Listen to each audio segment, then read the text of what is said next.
നമസ്കാരം. അയ്യപ്പ ഭക്തർ നെഞ്ചുരുകി നൽകുന്ന ദക്ഷിണയും കാണിക്കയും സന്നിധാനത്തെ ചില ശാന്തിക്കാരുടെയും ജീവനക്കാരുടെയും പോക്കറ്റിലേക്കാണ് പോകുന്നത്. ശബരിമല സന്നിധാനത്തെ ബാങ്കുകളിൽ കഴിഞ്ഞ മണ്ഡലകാലത്ത് നടന്ന അസാധാരണമായ നിക്ഷേപങ്ങൾ ചൂണ്ടിക്കാട്ടി വിജിലൻസ് ഹൈക്കോടതിയിൽ സമർപ്പിച്ച റിപ്പോർട്ട് വിശ്വാസികളെ ഞെട്ടിക്കുന്നതാണ്. വെറും 1.5 മാസത്തിനുള്ളിൽ സന്നിധാനത്തെ വിവിധ ബാങ്ക് ശാഖകളിലായി എത്തിയത് 20 കോടിയിലധികം രൂപയാണ്.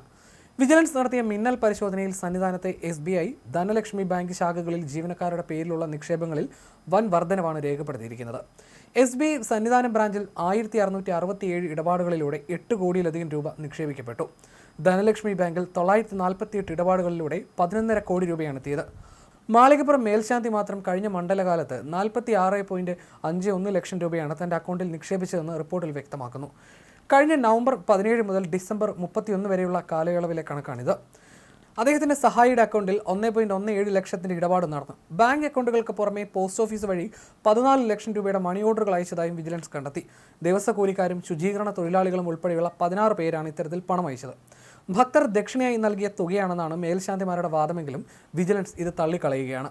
ഭക്തർ കൊണ്ടുവരുന്ന പൂജാ സാധനങ്ങളിലെ നോട്ടുകളും നാണയങ്ങളും കൈക്കലാക്കുക, കാണിക്ക വഞ്ചി തുറക്കുമ്പോൾ പുറത്തേക്ക് വീഴുന്ന പണം സമൃദ്ധമായി മോഷ്ടിക്കുക തുടങ്ങിയ രീതികളിലൂടെയാണ് ഈ പണം സമ്പാദിച്ചതെന്നാണ് സ്പെഷ്യൽ കമ്മീഷണർ കോടതിയെ അറിയിച്ചിരിക്കുന്നത്.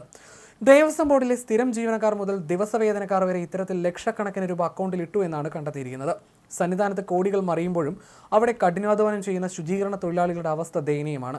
ഇവർക്ക് അർഹമായ തുച്ഛമായ വേതനം പോലും കൃത്യമായി നൽകുന്നില്ല എന്ന ഗുരുതരമായ വസ്തുതയും ഹൈക്കോടതിയുടെ മുന്നിലെത്തിയിട്ടുണ്ട്. ഒരു വശത്ത് ലക്ഷങ്ങളുടെ അഴിമതി നടക്കുമ്പോൾ മറുവശത്ത് പാവപ്പെട്ട തൊഴിലാളികൾ വഞ്ചിക്കപ്പെടുന്നു എന്നത് നീതീകരിക്കാനാവില്ലെന്ന് റിപ്പോർട്ട് അടിവരയിടുന്നു. ഈ ക്രമക്കേടുകൾക്ക് രാഷ്ട്രീയ ഒത്താശയുണ്ടോ എന്ന സംശയവും ഉയരുന്നുണ്ട്. ആര്യശിഷ്ടം നെയ്ക്കേസുമായി ബന്ധപ്പെട്ട് അന്വേഷണ പരിധിയിലുള്ളവർ തന്നെയാണ് ഈ വൻ നിക്ഷേപങ്ങൾക്ക് പിന്നിലെന്നത് കേസിലെ ഗൗരവം വർദ്ധിപ്പിക്കുകയാണ്. വരും ദിവസങ്ങളിൽ ഹൈക്കോടതിയിൽ നിന്ന് കർശനമായ നടപടികൾ ഉണ്ടാകുമെന്നാണ് സൂചന.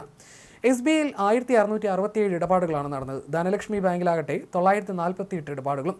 ശബരിമലയിലെ ദിവസവേതനക്കാർ മുതൽ സ്ഥിര ജീവനക്കാർ വരെ നടത്തിയ സാമ്പത്തിക ഇടപാടുകളുടെ വിവരങ്ങളാണ് പുറത്തു വന്നത്.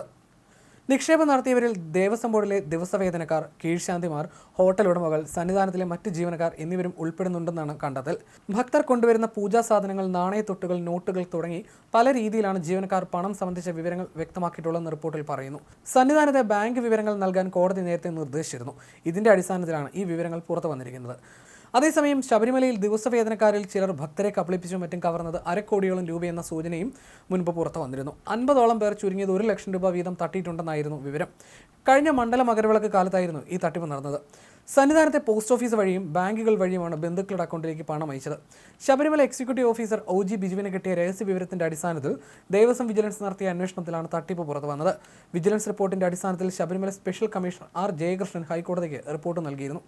2025 നവംബർ 17-നും ഡിസംബർ 31-നും ഇടയ്ക്ക് 6000 രൂപ വരെയുള്ള തുകകളായി പല ദിവസങ്ങളിൽ അയച്ചതായും കണ്ടെത്തിയിട്ടുണ്ട്. മഞ്ഞളും ഭസ്മവും കുങ്കുമവും കലർന്ന നോട്ടുകൾ ചിലർ അയക്കുന്നതായി സന്നിധാനത്തെ പോസ്റ്റ് ഓഫീസ് ജീവനക്കാരാണ് എക്സിക്യൂട്ടീവ് ഓഫീസർക്ക് വിവരം നൽകിയത്.